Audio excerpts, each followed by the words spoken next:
Hi everyone, welcome to the Blue Podcast. This is the Red, White, and Blue show with me, Joe. I'm joined by Jack, Billy, and Connor. How are you guys doing today? Pretty All good. good? Yeah, it's all great. Thanks. Yeah. Before we get started, if anyone's who's watching hasn't already, please do like and subscribe to the video, subscribe to the channel. It really does help us out a lot. And of course, we've just had brand new merch drops. So if you haven't checked that out, do. It's new and improved from the last one. So get on that. We're starting this week's show talking about NBA draft and free agency in particular. If I direct over to Connor to start with, do you want to give us a quick explanation rundown of how the draft and free agency works in the NBA? Yeah, so I mean, it's a bit different to the NFL because there's only 2 rounds. You get 2 rounds to make selections instead of the 7 that you get in the NFL.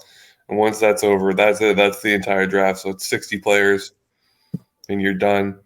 And then, of course, with the NBA, unlike the NFL, free agency comes after. So it's a little bit different because you really have to draft what you think you're going to need and then go into the free agency where then you can get players to kind of fill spots.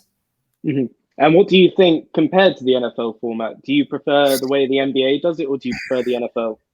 I think I like the NFL way better because I feel like you can fill spots and then base what you still have left into how you draft. I think the NBA is a little bit harder because you draft what you think you're going to need, but then it could come to a point where you are able to pick someone up in free agency for that exact position.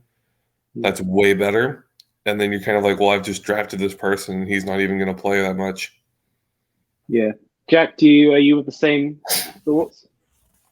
Yeah, that is basically just is what it is, isn't it? You can't really add much to that, really. Yeah. All right. Well, the other thing that does sort of come up a lot is the NBA draft is with only 2 rounds compared to the NFL is depth and picks come a lot more important. Do you think the NBA would benefit from a deeper pool of players in the draft, or do you think it would just overcomplicate things, and especially with free agency afterwards, it would give teams too much time to think or too many options? Depth is really important in a draft, and you can't really just waste a draft like this, and it might go on to regret it. And I reckon the Knicks definitely will. Are you foreshadowing something later on in the podcast? I'm just getting a hint of it at the moment. So now we've sort of had a bit of a short and sweet introduction to the NBA draft. I'll go back over to Jack and say sort of the predicted drafts for this year, all the mock drafts were very similar, if not identical, to the actual draft this year, especially in the top 5, top 10 sort of thing. Do you think so? Was this draft exactly what was expected? So when I go through mock drafts, I look at the top 5 players, and they were basically all the same. Apart from Barnes and Suggs, they were like flipped around quite a few times and stuff.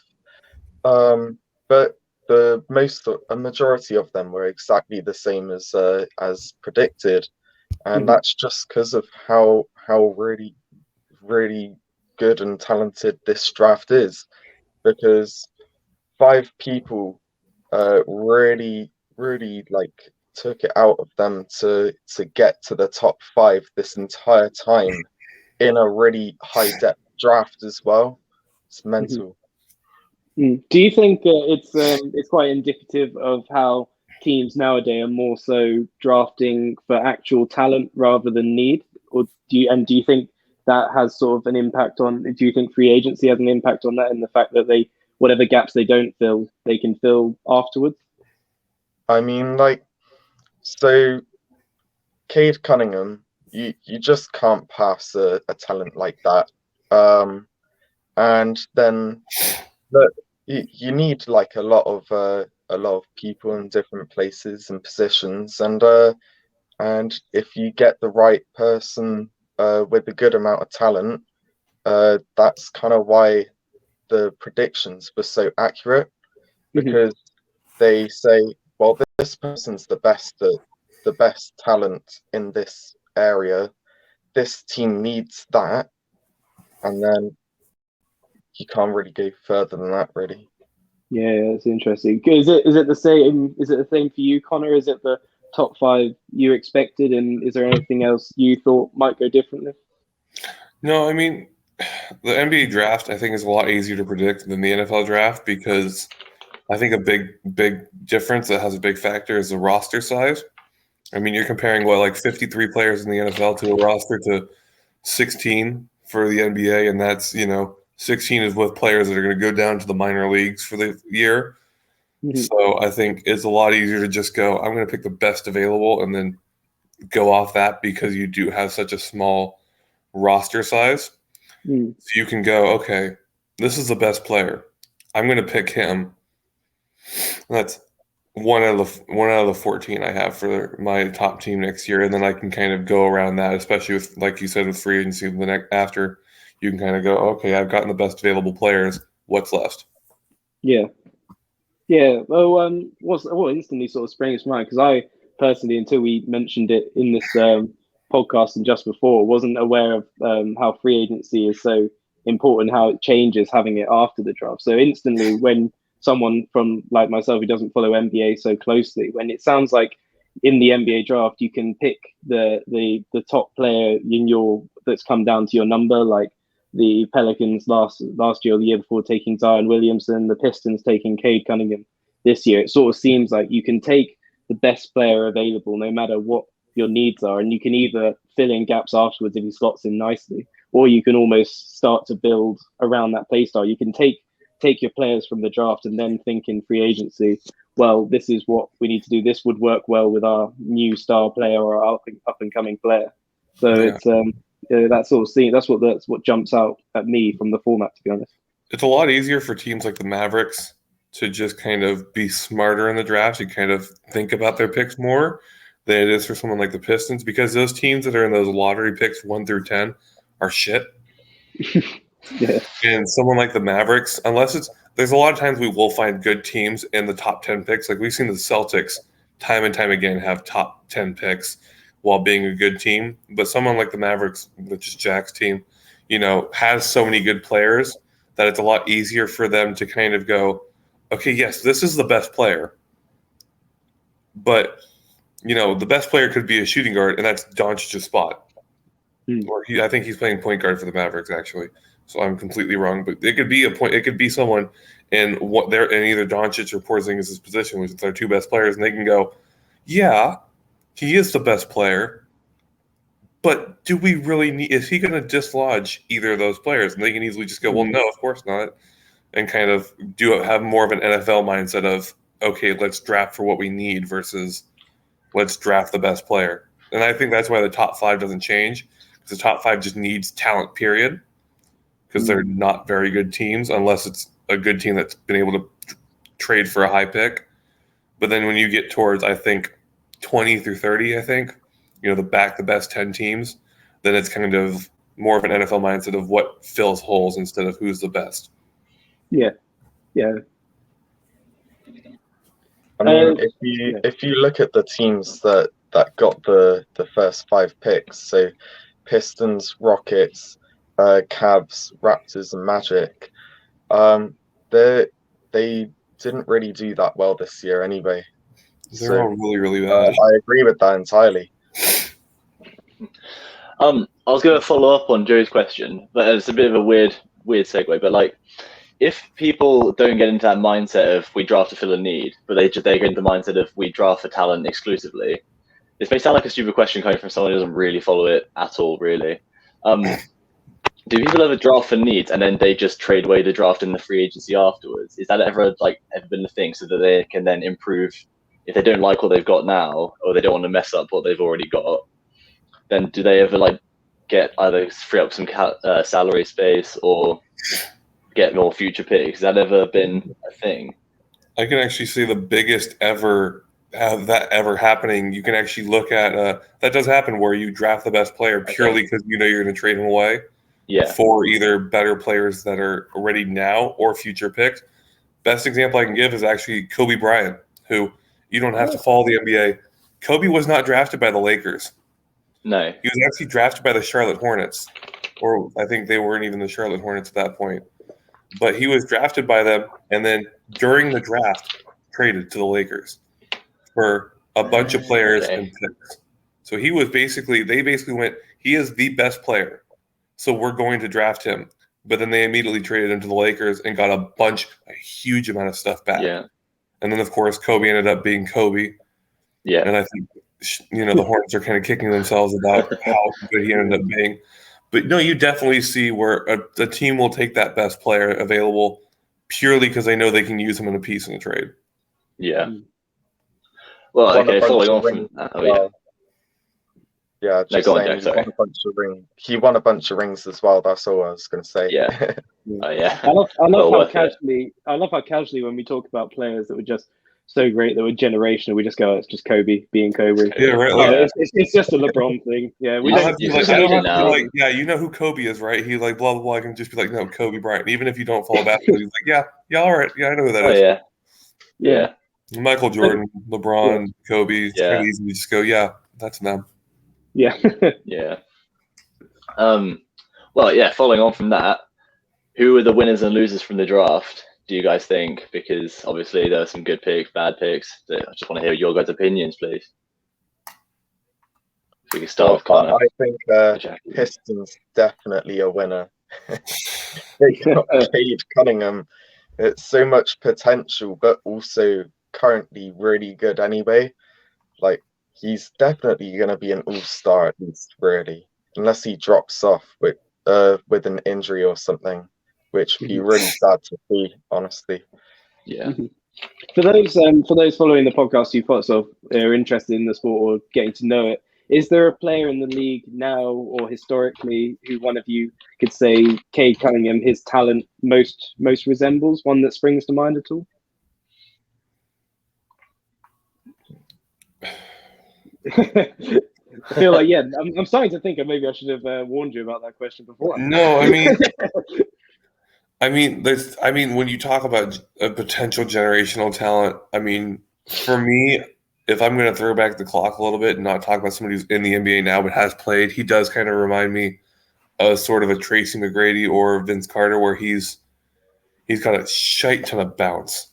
The kid can jump and is just looking like he's going to be an immense talent, which both of them are. Vince Carter is one of the best to ever play for the Raptors organization, and then went on to have an incredibly long career. And then Tracy McGrady is already a Hall of Famer. Retired, I think, in 2012 or 2013, is already in the Hall of Fame. Went in very, very quickly. And I think as long as, like you said, if he doesn't hit a big injury, which has happened to some big name draft picks in the past, then he could definitely be a really special talent that the Pistons are going, yes, we picked the right year to have the first pick. Okay. Yeah, that makes sense to me. Yeah, I agree entirely with that, to be fair. Vince Carter is just a generational talent, isn't he? Imagine passing him down. Sheds Tyrion King. Yeah. All the generational talents that we haven't drafted when we've had the chance. I guess you got a winner there. What about losers? Have you got anyone who just really royally stuffed up? The fucking Knicks. They got rid of their 19 and 20 pick and got a bunch of cap space for it, and also they didn't get anything really in return. They just got compensation pretty much, which is not what you want for such a good draft. I'm actually really annoyed as well because we didn't have any draft picks for the Mavs, and they just dropped 19 and 20 like oh yeah, this doesn't matter.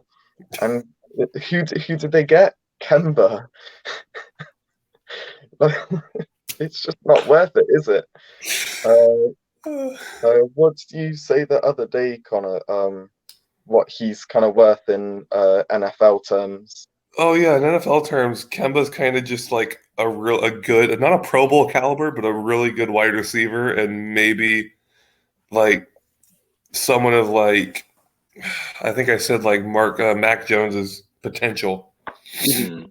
because Kemba's not young either. It's not like they traded him for a young superstar. Kemba's like 30 now. If I look up, Kemba Walker was amazing when he came into the league, but he's now 31.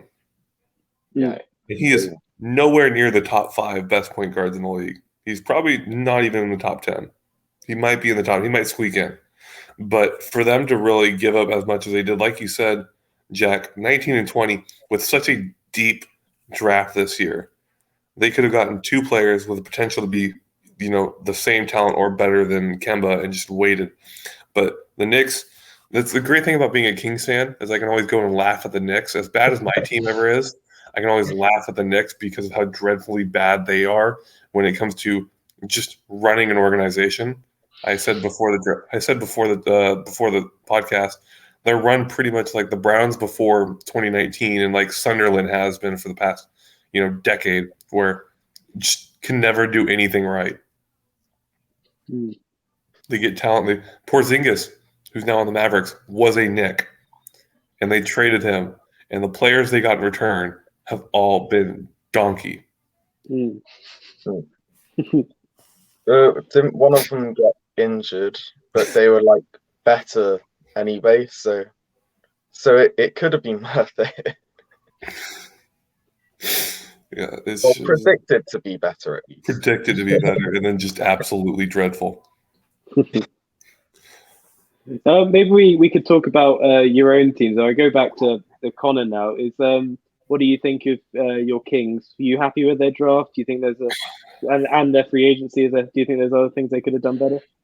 Yeah, I mean, luckily free agency, we still got a lot of time to go. I mean, it just started, I think, 2 days ago, but you can just tell, I think the big difference between NFL and NBA free agency is the NFL, they take a lot longer to do everything. You don't see a lot of big names going right off the board immediately.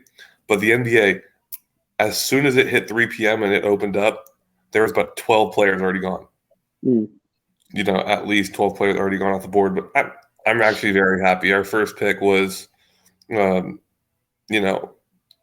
best defensive guard in the entire draft. And if there's something we've been begging for, it's been we need more defense because we can score just well and fine. But one of our best players, who we're now going to be pretty much trading because his cap he's making $20 million a year, and that's just ridiculous for how not great he is. Couldn't play defense, so I think I'm happy with that. And then our second round pick was the first ever Portuguese player to now play in the NBA, and is a big 7-foot center, which if there's one thing we've definitely needed as well, it's been a big man that, because we have big man like Rashawn Holmes, that was, I think, our biggest move we've made so far this draft has been resigning Rashawn Holmes to a 4-year, $55 million deal, which was $12 million less than he was asking for in the first place. But he's more of a athletic, not much of a rebounder, but more of an athletic big man. But Keita's just kind of I'm going to go sit down there and just grab everything that comes off the glass, which we needed desperately. No, it's such a huge, rebound's such a huge sort of, I know sort of when you talk about stats, you talk about points, assists, rebounds, and it's always rebounds you always go straight to, or personally when I always go straight to points and assists, and then rebounds are after. They can change a game. And having that sort of big man in the paint to sort of pick up all the loose balls, all the bouncing around, it's a game changer. I think a lot of teams over the next few years are going to see themselves, if they don't have that big man, that athletic player to pick up the rebounds, they're going to be either drafting one or they're going to be trying to pick one up in free agency. At least that's what I can foresee. Yeah, I mean, Jack, I think we talked about it in the second episode where we were talking about our reaction to the finals, where the whole reason that the Suns lost is because they had no big physical player.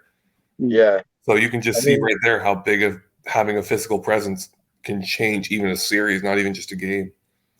rebounds are really overlooked anyway. Because people kind of go, "Oh yeah, it's just one offensive rebound," but that offensive rebound normally goes straight into 2 points or 3. And go on. I was gonna ask, how do you think you'll do this season? Do you think you'll make playoffs? You know, it really depends on a lot of. It's always like this with the Kings, and it's why it's torture following them. But it really depends on so many things because we've drafted well, and there are a lot of free agents that are left that are pretty good that we can bring in that will really make this team better. But we need one more big name to really, I think, push us into the playoffs and potentially even take us a lot farther than people will expect in the playoffs. So, you know, if we can land Kawhi Leonard. It might even be a bit of confidence as well, you know. Like, confidence always has a little play in how far you make in the playoffs. Yeah, I think we have potential to. I think we have good pieces. I mean, we have some very good players, but we do need to trade away a couple guys. I think there's 2 or 3 players, not even if we're not even talking about the best player left. There's 2 players that I can name that I think would go a long way towards helping this team be better. But I see us missing the playoffs again unless we can land someone big, really make a splash in free agency. I think we're probably the 10 seed where we're just kind of on the outside looking into the playoffs once again. You think you might land Leonard? No. I would love to, but I don't think we can. So I think really, and I've said this in the group chat, I think our biggest potential to land another superstar is to go and trade for Ben Simmons. Yeah, they just want so much. And I mean, I talked to my best friend who's also a Kings fan. We said, you know, we're willing. I'd be willing to give up Hield, Bagley, 2 first-rounders, and 2 second-rounders just to land him. And Jack, you know how big picks are. So I mean, picks are just next year's meant to be a decent, but it's not quite this year's picks, is it? I think that's what we're hoping for. Is just, you know, we can dish on the next 2 years. We can go without picks for the next 2 years because I don't think they're going to be that deep. And in return, we get Ben Simmons and we get his cap space, but we clear out, I think, about almost $30 million in cap space for the next year. I was reading something the other day, and they said like the next big one's probably going to be 26. Yeah, it's going to be a bit because that's when you're going to see LeBron James's kid and Dwayne Wade's kid and all of the people. There's been some, and even not even talking about, you know, former or current players' kids. There's some players that they've played with that are really, really good players that actually have outshined a couple of the players' kids when they've played together. So, yeah, I think we're hoping if we can land Ben Simmons now, we get good now, and we can kind of be like, all right, yeah, we don't have any picks for 2 years, but they're not going to be that great anyway.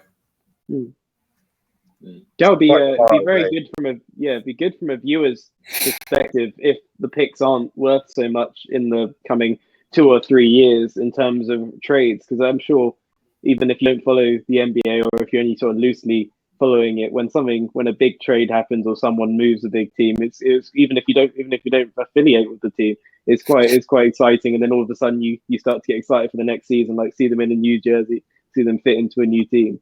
So if that's what we're heading towards for the next 2 or 3 years, it could be an exciting couple of years for the NBA with a few switching around. I was out golfing when that Nets trade was announced that took Harden to Brooklyn. I was out golfing and I just got the text from my buddy. He's like, "Yeah, Harden's gone to the Nets," and I'm like, "Great, that's going to be fun to watch." And now, of course, with Westbrook going to the Lakers, that's another one where you're like, "All right, well, we know who's winning this year." Now, I really want to see both teams not have injuries and play against each other. Yeah. Lakers Nets without injuries, and then they make playoffs, and then they just like both teams just fail because of the age. Just like, oh, this guy's ACL is ripped, and He's 35, so his ACL is gone. Although it makes me laugh because you talk about old people, and then you look at LeBron, and LeBron's known as having, I think I've said this before, LeBron's known as having the worst diet in the entire NBA. Yeah. Because he eats like crap and he's said on record he drinks at least a glass of wine every day. While also downing like pizzas and tacos whenever eats like crap. And I'm like, why can't I eat like that and be that like in shape? Honestly, you must work out so much, like at least 3 hours a day, I'd say, because he's still built different, isn't he?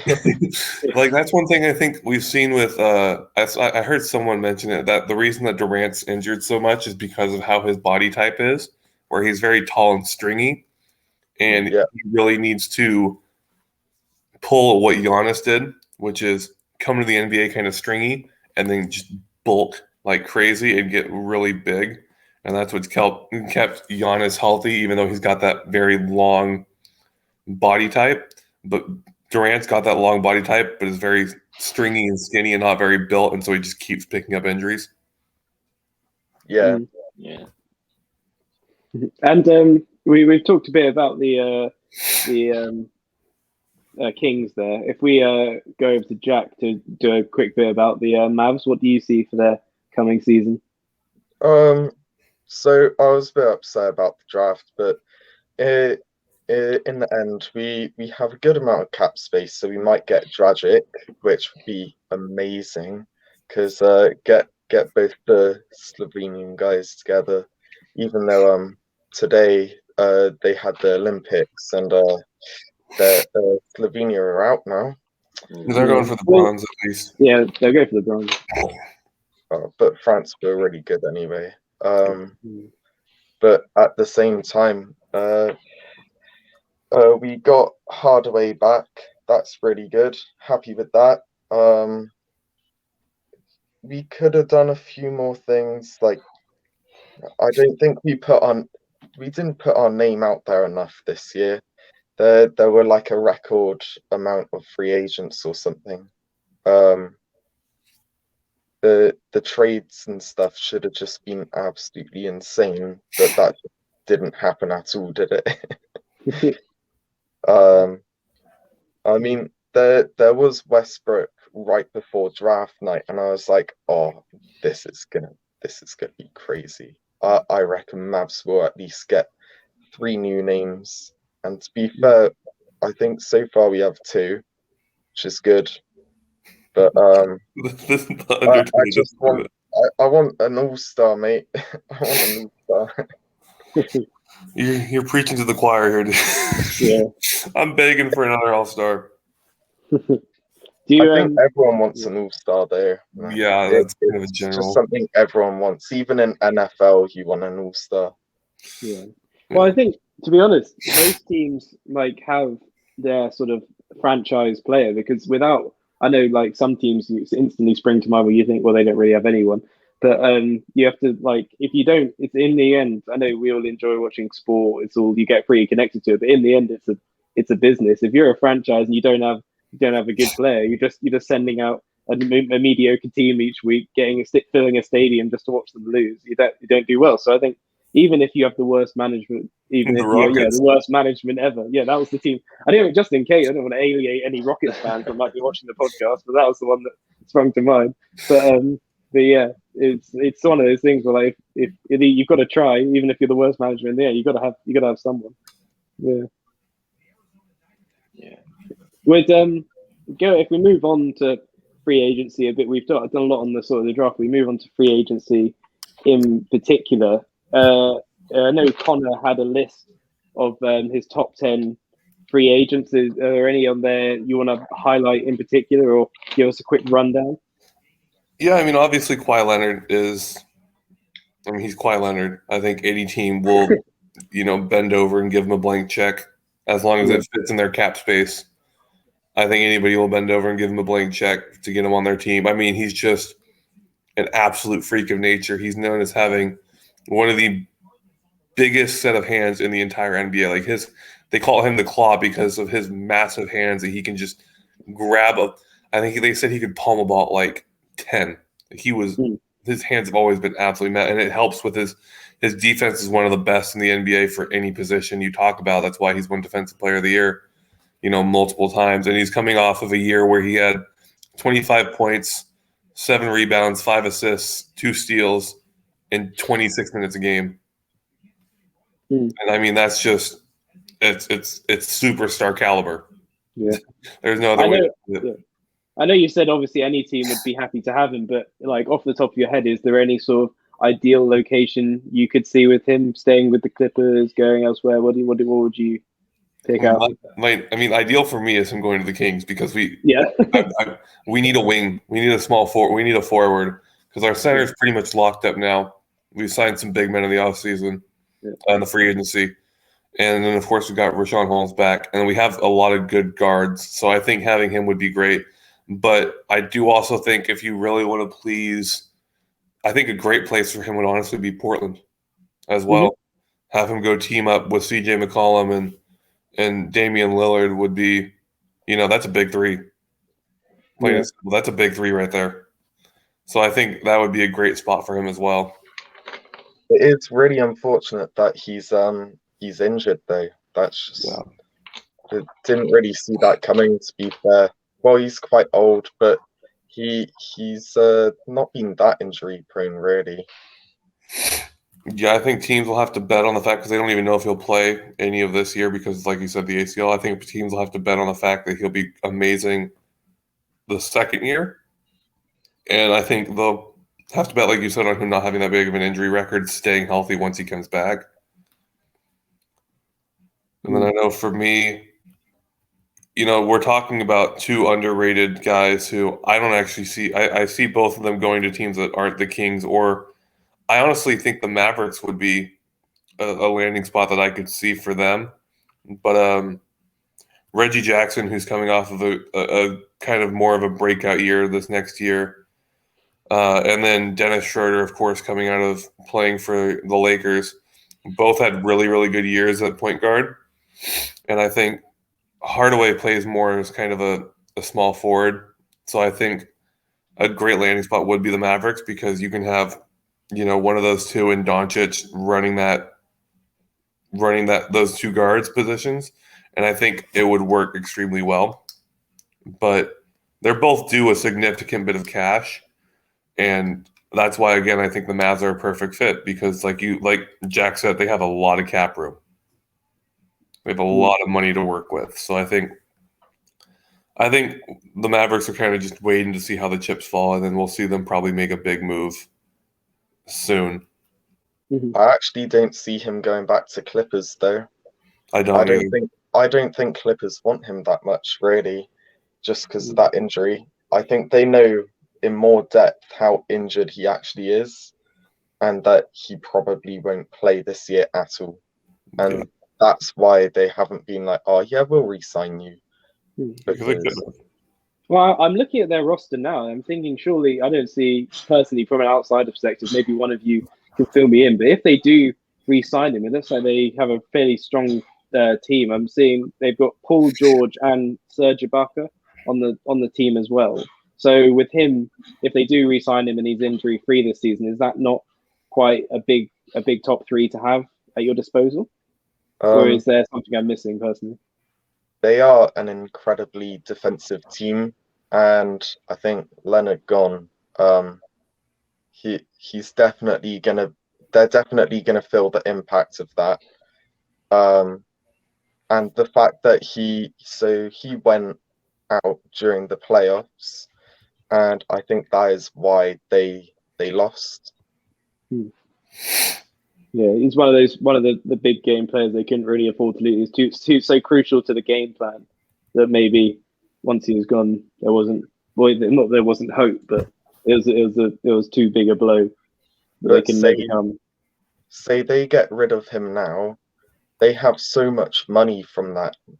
They have so much cap space from that, and they could get definitely another all-star. if they do a cheeky trade. But I don't really see that happening either because everyone's pretty happy with their teams right now. Yeah, Yeah. I could see them getting Kelly Oubre Jr. now that he's kind of left. I think the Warriors are kind of half and half on him. He is a free agent, but it's kind of whether or not they'll let him go fully because he's a restricted free agent. Which means that if any team offers him a contract, the team that owns his contract can match it, and as soon as they match it, it's done. So basically, it leaves it up to the team that he was on the year before, which is kind of a weird thing that we don't ever see in the NFL. Which is, it'd be like basically, someone like, holy crap, why am I blanking on every single NFL name in history? I'm literally like it'd be like Brady when he left the Patriots, being a restricted free agent. So the Buccaneers offered him a contract, but then the Patriots were like, well, yeah, but we're going to match it. And then he just goes back to the Patriots. So, Billy, now that he's explained in NFL terms, what kind of vibes are you getting from that? What Do you the think whole? it's the restricted agency and stuff? Yeah. Well, so I just think it's sort of taking away the players' agents, the players sort of they're sort of not taking their wants and needs into account. Really, is it? It's just like again how Joe said earlier. It's a business plan, it's a business model, and they are an employee. But it's like if a player does want to move or they want to like go like you could also bring in like Jack Grealish this year, like the other day, how he's just gone off to win trophies realistically with Manchester City. But like, so you could argue that I think, but I'm not sure how that's applicable. Do you say it's applicable? Not really applicable to Kawhi Leonard when he's already doing quite well with the Clippers. Is that right?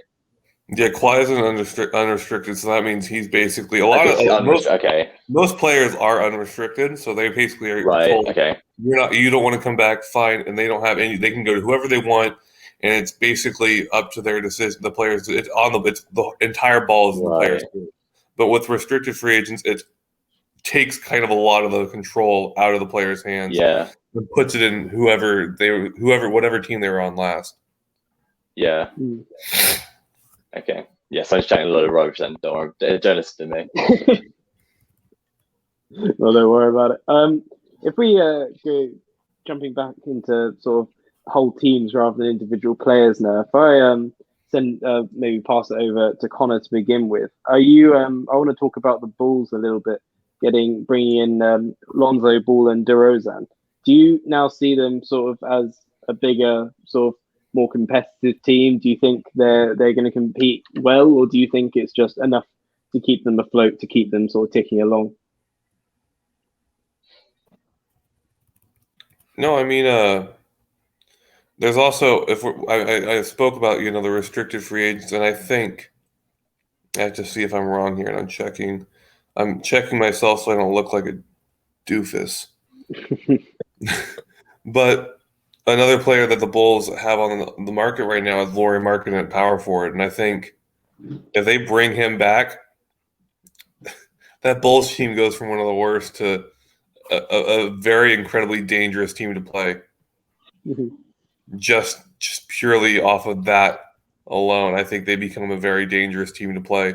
So I think they were really smart. I mean, that's Lonzo Ball's still very young, and then you have DeRozan, who's still very good, but also kind of brings a veteran presence. Yeah, kind of like a Chris Paul presence to the Bulls, where he can there's a lot of younger players that are on the Bulls, and he can kind of mentor and be that I've been here, I've done that kind of presence to the team. Do you think the same, Jack? Do you think they're clearly being well managed and they've got sort of a good game plan? It sounds the wrong word, but the sort of plan going forward.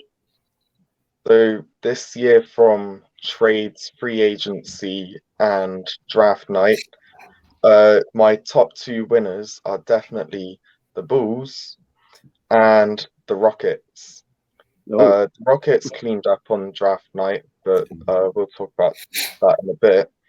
The Bulls, they went from nothing, apart from Zach LaVine pretty much, to having a big three, which no one really saw that coming. They do have a good cap space for it, but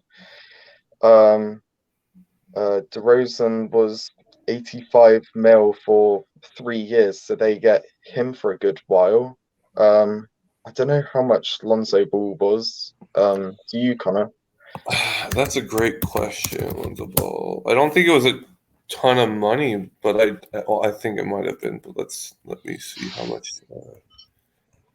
Would you say, like, I'm thinking around the 20s? He got 4 years, 85 mil. Really? Yeah, he That got seems a magic number for the Bulls. my best friend and I said that was way too much money for him. I don't think he's worth that much money. DeRozan got 3 years, 85 million. So they basically signed 2 players for about 170 million for 4 and 3 years. And that does make a big three because Levine's a very good player. And I think what they're basically trying to do here is keep Levine happy. He's kind of been the Bulls' big star. And there's been talks of him being very unhappy. Well, it's his team, but like, so I read like he enjoys the team, but he just doesn't like losing constantly every single year. Which I kind of understand. I don't think anybody's like, yeah, let's just lose every year. That's okay. Yeah, so I think he loves the Bulls, but he's just, like Jack said, unhappy with losing all the time. And so I think this was a big move for them to kind of go, no, it's okay. I think they're kind of coddling Zach by going, here's 2 really good players. Please don't leave us. Yeah. I thought it was interesting. Connor and I both raised our eyebrows when, Jack, you said one of your top teams from free agency and draft this year was the Rockets. Do you want to run us through who you like, what you like, what you think they've done well? I just want to say they went from having Harden, and then they lost him, and now they're doing really bad, and they really needed all this young talent. And I think how many people? I think it was 4 people from that night in a really deep draft as well. They build on all that talent, on that potential talent, and managed to keep them by extending contracts and stuff. They could actually be in it to make it to playoffs. Not this year, but maybe the next 1 or 2. Mm-hmm. Yeah, they did get 4. So they got Jalen Green with the 2nd pick. 16th pick, they got Alperen Sengun from a center out of Turkey. Mm-hmm. They very much liked the foreign players because they got the 23rd pick. They got Usman Garuba, who's a forward from Spain, and they ended it with the 24th pick. They got Josh Christopher, who's a guard out of Arizona State. So they pretty much got 4 players, and it's not even they got 4 players across the draft. They got 4 players in the first round. Which, and one of them was the 2nd pick as well. Yeah, Jalen Green, of course, being the 2nd pick. So that was the more I look at it, I didn't realize that they had that many picks. The more I look at it, the very nice job to the Rockets. Because do you think in terms of maybe explaining for us, Billy and I, or others who don't follow the NBA so far, if in the NFL you take a first rounder, unless it's a quarterback that you're planning to train up, usually they go straight into the team. If the Rockets take 4 players in the first round in the NBA, are those 4? Are we going to be seeing them starting, or are they going to be first rotation, or are a few of them are draft picks for later down the line, going to sort of learn off the current starters? I do think, due to their team currently, that at least 2 of them will be for first rotation. Definitely Jalen. Connor, you want to build on that? No, yeah, I mean, when you select a player 2nd overall, that player is going, because most of the time, like I said, if you're in the top 10, you're a bad team. You're a really bad team. So, the second pick, Jalen Green's going to go straight into that team. He's going to be their superstar they kind of build around for the future, I think. Like we've seen with Doncic and the Mavericks, De'Aaron Fox with the Kings, Giannis Antetokounmpo with the Bucks. And I'm so thankful I finally know how to say his name, or at least I think I said it right. That was amazing. Yeah, good job. And then I think it's either going to be Sengun or it's going to be Garuba that will go into that starting team. I think it all kind of depends on how because it's kind of like a style of play thing where they could go small ball or they could go big ball where they have a lot of big. Because last year they didn't have a center that was a center. Their center last year was PJ Tucker, and he is not a center. I think he's 6'6". And most centers in the NBA nowadays are 6'10" to 7'3". Or, we're looking at Taco Fall, 7'8". So I think we'll definitely see a lot of these picks either be in the starting rotation or get a lot of heavy minutes straight away. I agree with the heavy minutes for sure. Yeah. If we've done a lot on sort of free agency and draft, I think we've done a lot of good chatting about that. We built ourselves up nicely for when the season does get going again in the autumn. I think if we just want to finish off with one more thing in the NBA, I want to sort of talk about the Lakers. I think for a little bit. Do we think they're going to be the real deal this season? Are they gonna sort of sweep it up, or are we thinking maybe there's a few too many mismatched players, a few too many egos in the team? I'll push it over to Jack first. I don't think egos is really anything in it much apart from LeBron's. I think Carmelo is in it for the win. Westbrook, he's definitely in it for the win, but I think he also wanted to play with LeBron just once more before retirement. So I think he's gonna drop out soon then. And AD, he's already been a good duo with LeBron already. There's not really much you can say. They're all good at point grabbing. I just don't know how they're really gonna play it out. Are they gonna have all four on at once, or are they gonna possibly rotate them so like two on at a time, get some good duos in? I'm not really sure how they're gonna play it out. What immediately jumps to mind when you talk about how many players they're gonna have on once? We talked a couple of weeks ago about having a game plan for when you come up against someone like Giannis or Zion, when you put two men on them. Even if you are sort of such a great young physical player, if you've got any two of LeBron, AD, Carmelo on you, there's not much hope, is there? I think you're in for a tough few quarters, tough 4 quarters there. If I push it over to Conor, are you the same sort of thoughts as Jack, or do you think they're not quite as built up for this season yet? No, yeah. For the Lakers, I think health is wealth. Oh, their age is really high. Health is like wealth right here. Players under 28, isn't it? Yeah, let me see. Lakers age on the roster. If you look at just the age, like you said, of the players on the roster, I mean, you're looking at 36, 36, 34, 31, 28, 28, 28, 28, 27, 27, 26, 23, 20. So yikes. With that, you have a lot of play. I think because I mean they brought in. Of course, you have LeBron. He's old, but it's LeBron. I mean, yeah, I agree. You can diss on him all you want, but LeBron is one of the best 3 players to ever step foot on a basketball court. He is a freak of nature, especially with how good he's been at staying healthy. A lot of times you see him only really not playing because they're like, have a night off. You're 38 almost, But you've now brought in Melo, who is not young. I mean, he came in the same draft class as LeBron in 2003. So it's been 17 years since they both came in the league. You look at Dwight Howard, who's in his 30s. You look at Russell Westbrook, who's in his 30s.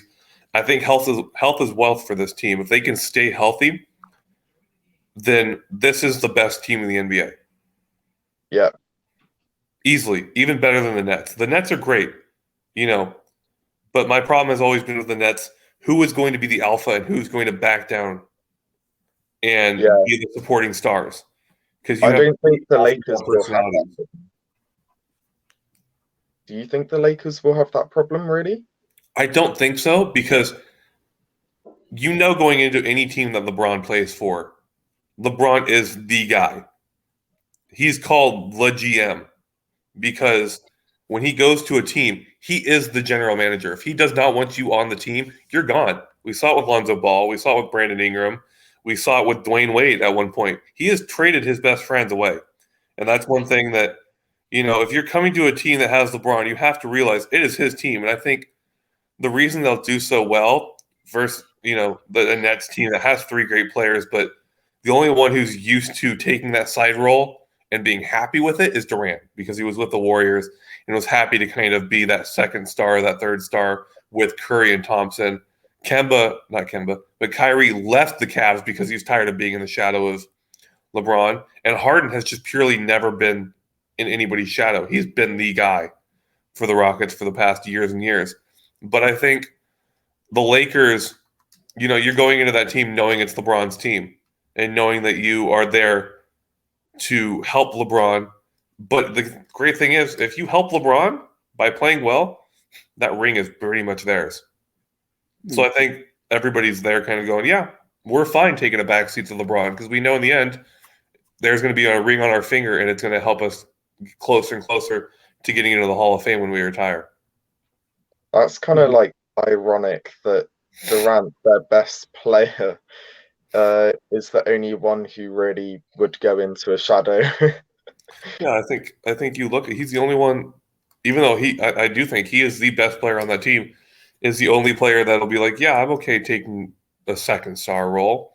But then you have, Harden, who's never been the second star.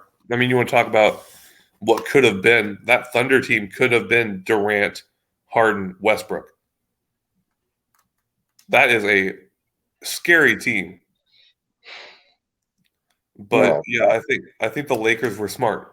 The Lakers were, I think, one of the winners already. I think they're third when you come to winners of the season, of the off season, purely for the fact that who they get back next year healthy with with Davis and LeBron, and then bringing in Westbrook and all the talent they've brought in with Melo and Dwight Howard and Ariza. Ariza's going to be a sneakily good player. Watch out, he's going to be a player that people aren't going to pay attention to him because you've got the LeBron and the Westbrook and the Davis and the Howard and the Melo, and he's going to come in and play really well because he doesn't have much attention on him, so he's going to be able to kind of just coast by and really, I think, do well. So it's a scary team, which sucks because they're in our division.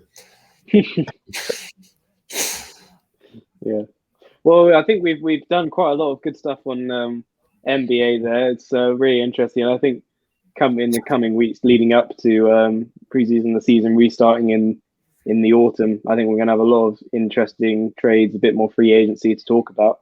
If we Conor and Billy do a really great job of setting us up for the NFL preseason last week. So if we just jump into it, over the last week, there's been a huge amount, but we could just touch on it for the end. The one I wanted to start, the one. No. Okay, fine then.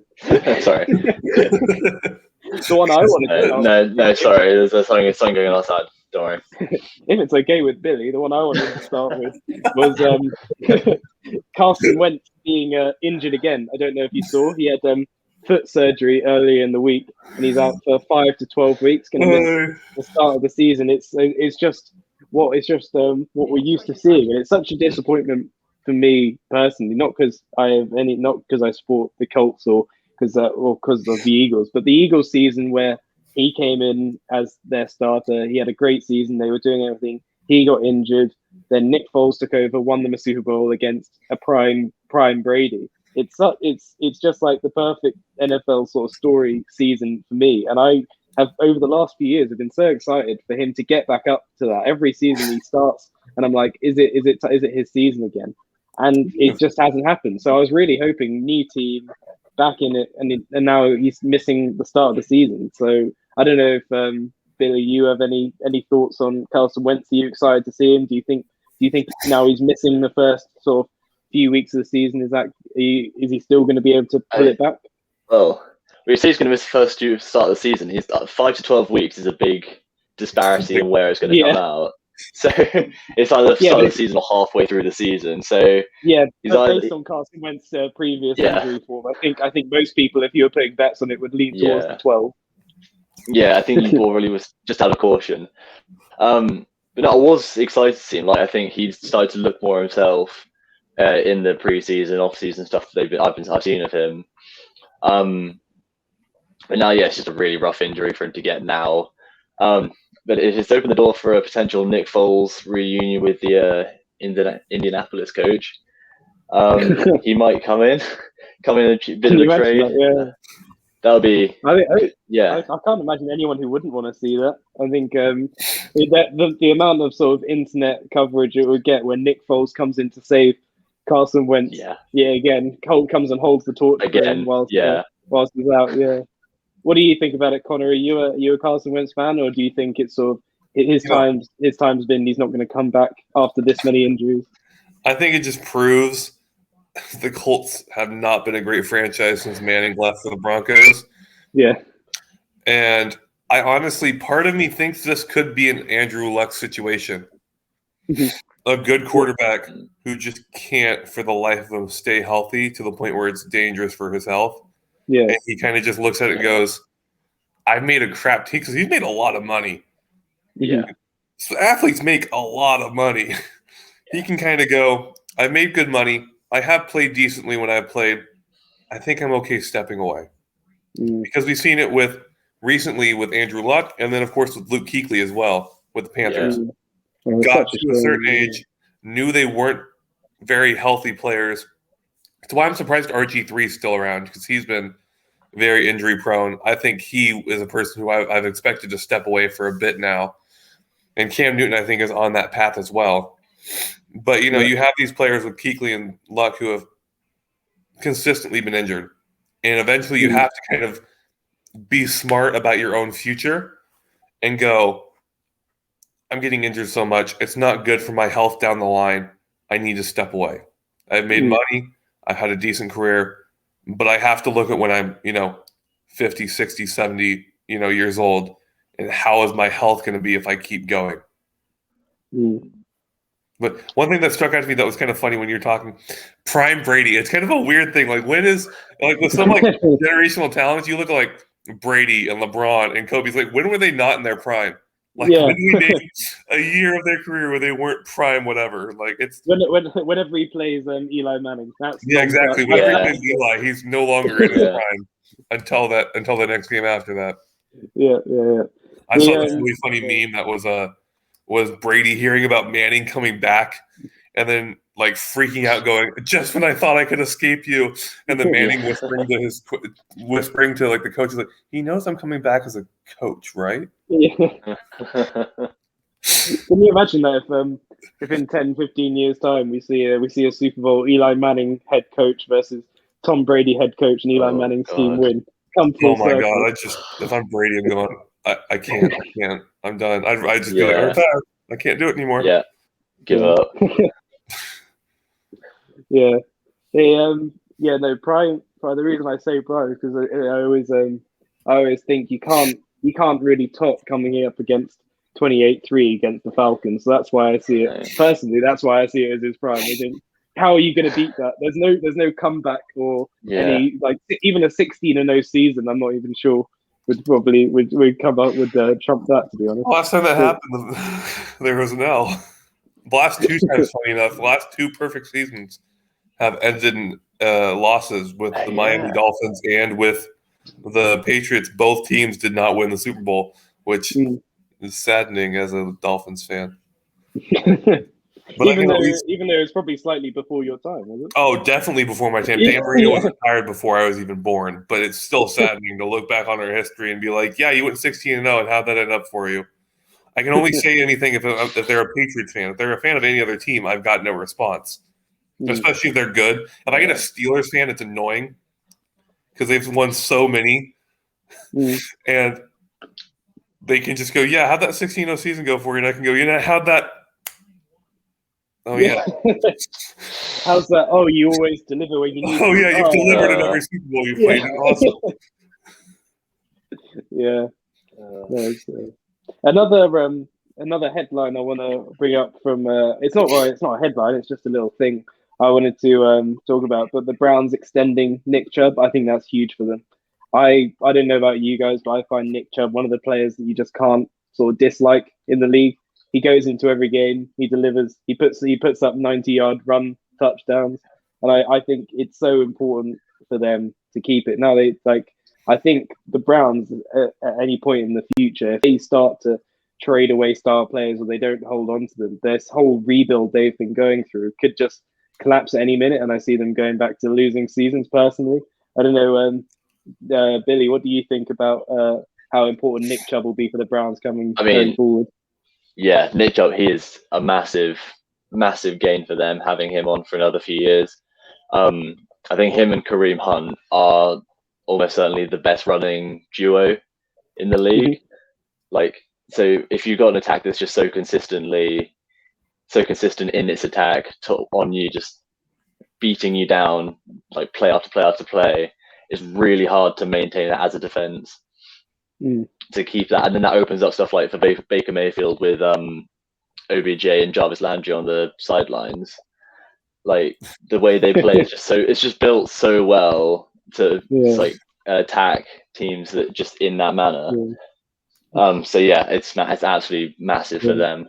I like it a lot. Yeah, I agree. It's such a good rebuild, and I think in fairness, it's been a long rebuild. It's been at least 2 or 3 years they've been sort of building this all up. Yeah. But it's the fact that you've seen it. It looks so good on paper, but I just know it could come to pieces at any time. I just see there was every single name I was trying to think of earlier when I was trying to do the restricted free agent comparison. I was like, I've forgotten that's literally every single player that I was trying to get into my head.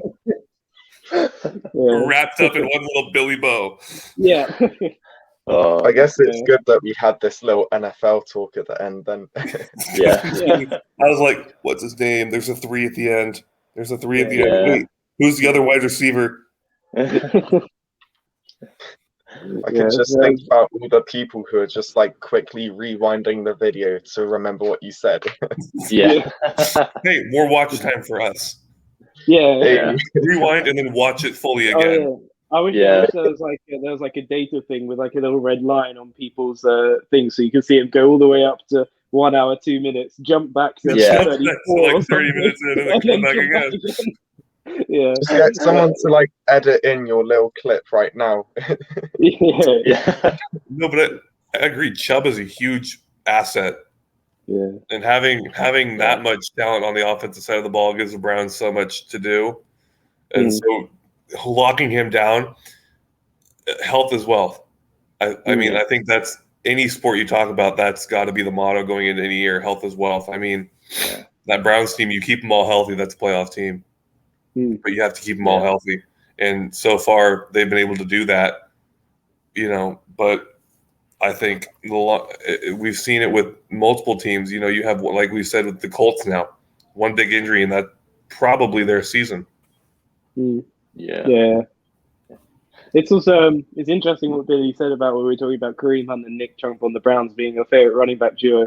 My favorite, I like Aaron. Is it? Wait, on the packet.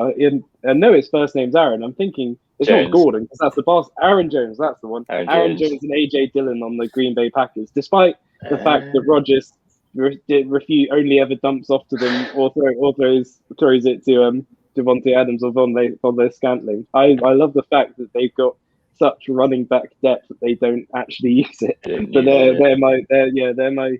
That's the only contender that instantly popped to mind in terms of running back duos, and that sort of feeds nicely into the third bit of news I had for us. Is that I think about 3 days ago, Rodgers did extend in Green Bay for 2 years, kind of what we expected. You don't think with the with the preseason starting next week that he would suddenly jump ship. But it's weird to think that in like this time next year, as I'm sure we said last year, and I think we mentioned this 2 weeks ago, are we going to be saying like, oh, Rodgers is thinking of leaving again? Where should he go? What would he do? Is this does he need a change of scene sort of thing? And it seems like every year we're just going full circle, and we're starting another Rodgers season. And I personally I think if you're Rodgers, even though it's extended for 2 years, if they don't make NFC Championship or even Super Bowl, like why is he going to do that second year? If not, they've got such depth this year. They're set up. They've got great new coaching. Like if not now, when sort of thing. What do you think, Billy? I mean, I think 2 years. What is he? 36, 37 now. So yeah, he's a couple of years younger than Brady. He's old. Yeah. So like 2 more years. That's a long time when you're that old. Like because he's starting every game. I assume with like playoffs withstanding, so they might rest him for a couple of games. They make it early, but he's going to be playing every game, really, almost every game, and that's a lot of time to be. Unless you're Tom Brady, obviously, that's a lot of time for like people to be playing a game, getting hit, getting sacked, getting pressured by these massive linemen coming at you. Like that leaves a lot of potential for an injury, which could almost ruin his career, almost end his career earlier than he'd want. So I think at this point he sort of decided I've accepted the coaching. Jack. He disagrees with you that much. Yeah, he's that irritated at what you're saying. That he's like, I didn't think they were that controversial views. You know, he's like retirement. So coming up to retirement age as well now. So I think he's sort of gotten along with the coaching enough now. He's accepted them. He's given them a vision they've given his. He's like, fine. Well, okay, accepted space maybe a bit of a somber term for it, but like he's accepted. He likes the coaching now. They've made peace. They're just happy to get on with it now, and I think he's going to retire there now. I think he's going to, if injuries are standing, he's going to finish for 2 years and put his hands up, say, "Yeah, I've had enough." I mean, he's going straight to the Hall of Fame. Everyone. I think you can, yeah. Look back on that career and go, "Yeah, I'm okay with that." Yeah. It's maybe he's got in the back of his mind. He's like, if I'm going to lose the NFC Championship to Tom Brady anyway, I might as well do it here in Green Bay. It's no point going elsewhere. Talk about staying with one team for your entire career. That's pretty impressive. You don't see a lot of players do that in any sport. I mean, I think a lot of Villa fans were hoping Jack Grealish was going to stay with the club for the entire career, but that hasn't aged well. No, probably not. But no, I think it's my hat's off to him. I mean, stick out the last 2 years and retire and enjoy the rest of your life. You've made a lot of money, a lot more money than anybody. One club man as well. Yeah, a lot more money than anybody on this podcast is ever going to make in their lifetime. But I'm not salty at all. I'm not salty whatsoever. Yeah. But well, I don't know. I would be salty, but I honestly think he deserves it. I mean, you're that good of a player. You kind of deserve to make a really good amount of money. Yeah, no, very true. But we'll have to just wait and see. We'll be. I'm sure as we're doing this podcast through the season, we'll be talking about Rodgers will crop up here and there. I'm certain of it, especially when it's postseason. Yeah. But talking about the season coming up, the preseason, as we mentioned earlier, starts next week. I think the Hall of Fame game is this Sunday, if I'm not mistaken. So if I go to Conor, first of all, I know in the preseason, sort of, we're not looking at teams for the season. We're looking more at the young players. They don't really play their first game. Is there any team you'd be excited to watch in these first few preseason games? I mean, besides my own? Yeah. It's going to be interesting to see how the Niners play this year out. All right, yeah. The Niners is a team that's kind of, I think, right there on the cusp. They've got a lot of good players, a lot of good pieces. I think they've added a couple good pieces over the course of the offseason, and it's going to be really interesting to see how they do going into this year. Of course, I'm going to be heavily looking at my Dolphins, not only because I want to see everybody stay healthy with us already losing an O-lineman to the being out for the full season. I'm hoping we stay healthy, but we do have a lot of young players that we brought in the draft that I really want to see start off well. So, we'll have to see. I mean, I think every team we root for, we're really hoping does well. I mean, the Seahawks need to show that them doing not much was worth it. Mhm. They do. Yeah. And yourself, Yeah. Billy, other than the Seahawks? Well, unless you can talk a bit about the Seahawks. I'm not going to rule it out. I do. I think I spoke out enough last week. Don't worry about that. Yeah. The Titans. I think it's pretty similar to the Cleveland Browns now. They've got a really good run game that's just going to beat people down again. And then now they've added Julio. Welcome back, Jack. Nice to see you. There it is. He keeps interrupting me. He's liking what I'm saying now. Yeah. No, so they've got the ground pound Derrick Henry now. And then adding Julio Jones with AJ Brown. Like, their deep threat is ridiculous, and Tannehill can sling it quite a long way. Yeah. So, and then they've got a front five. Somehow none of their O-line got a Pro Bowl call up with like Derrick Henry getting 2,200 yards. Oh, there goes Conor. But yeah, 2,200 yards and no like Pro Bowl O-line. So like they're obviously great protectors. They're great run blockers. So I can't see how that's going to give Tannehill so much time to just let loose and send it to Hollywood or not Hollywood, AJ. Like too many Browns. AJ or Julio. Yeah. Like I think they're going to go a lot deeper this time into the playoffs. I think they're probably going to make the championship game at least. So yeah, I'm excited for that. Yeah, I completely agree with Titans. For me, I've written down 3, but I think I'll go into too much depth if I start talking about all 3. So I'll do one and then I might touch on one afterwards. But I think I'll be in the majority. I think a lot of people you ask are going to say Jacksonville purely because everyone wants to see Trevor Lawrence. Everyone wants to see what he can do in the NFL. It's the preseason. They've got nothing to lose. They might as well put Tim Tebow on for a little bit, see him back, see a bit of a Trevor Lawrence, Tim Tebow connection. And then also one of my favorite players in the NFL, or maybe favorite athletes, like sort of current athletes, is Shaquille Griffin. You're probably used to, you might have watched him 1 or 2 times when you were watching the Seahawks. But I'm so sort of excited to see what he can do in Jacksonville. And I think because he's a recent signing for them, I think, to be honest, he'll get some game time and we'll be able to see. So that's why I'm absolutely going to watch the Jacksonville game. I don't know. Would you be watching Jacksonville, or do you think they're sort of all a bit young and it's maybe I feel like Lawrence's first season? I like them, but I don't love them. I feel like they're a bit of a freak show at the moment. Obviously, with like Tim Tebow coming in. Yeah. And like Trevor Lawrence had so much coverage. Like, what's going to happen. He's either going to I think he's going to have a good season, not going to have a great season. They're going to get quite a lot of sacks. Their O-line's not the best. But again, they could do quite a lot. It depends how the coaching works with him as well. They got the chemistry back with running back quarterback duo with Etienne as well. So I think I flip flop on them a lot. Like I think they're going to do. I feel like they could do really well, or they could go back where they are. Yeah, at the moment. They could just have another mediocre, really mediocre. He could be one of those rookie quarterbacks where they're really good, but they don't have the team around them or the rest of the team. They don't play up to that. And even like, I know some people say that the quarterback is like the start of the making of a good team, but sometimes even with a good quarterback, the rest of the team don't not necessarily pull their weight. I think that's a bit of a harsh term, but sort of play up to the standard the quarterback brings. I think that's probably the best way of saying it. No, I agree. They're sort of at the sorry to cut in, Joe. One last thing. They're sort of at the stage where the Browns were 4 or 5 years ago. Yeah. Like right before they drafted Baker Mayfield. So I think they again. I think a slow rebuild's on the cards. Right, just the two of us now. Yeah. Finishing strong. Yeah.